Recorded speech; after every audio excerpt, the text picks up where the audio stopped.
Maithili TikTok music के मनमोहक गीत जरूर सुने और अच्छा लगे तो चैनल को सब्सक्राइब करें। ई राखी गीत बहन सभक प्यारा भाई मिथिला के लाल बॉलीवुड के मशहूर अभिनेता सुशांत सिंह राजपूत के लेल हुनक बहन सब दिससँ हम पूनम मिश्रा समर्पित करैत छी।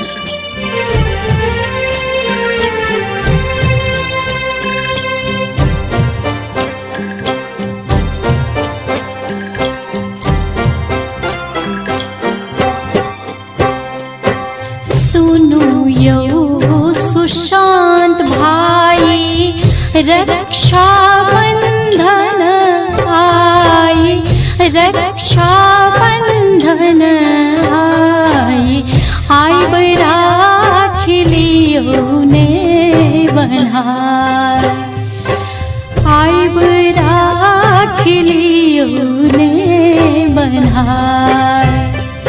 सुनु यौ सुशांत भाई रक्षा बंधन आई, रक्षा बंधन आई, आई राखी लियो ने बन्हाई, आई राखी लियो ने बन्हाई।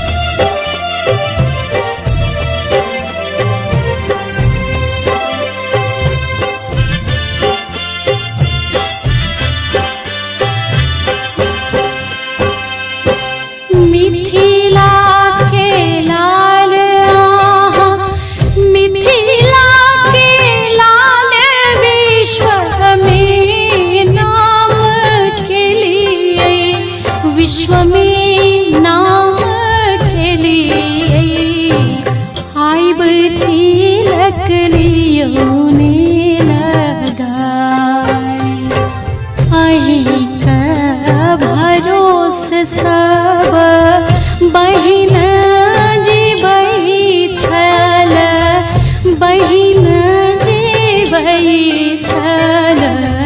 सुनु यौ सहोदर भाई, सुनु यौ सहोदर भाई।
बिनय सुनु विधिना बहिन सबके, विधिना बहिन सबके, सब जन्म सुशांत हुए भाई, हमारा सुशांत हुए भाई। सुनु यौ सुशांत भाई रक्षा बंधन आई, रक्षा बंधन आई, आई राखी लियो ने बन्हाई।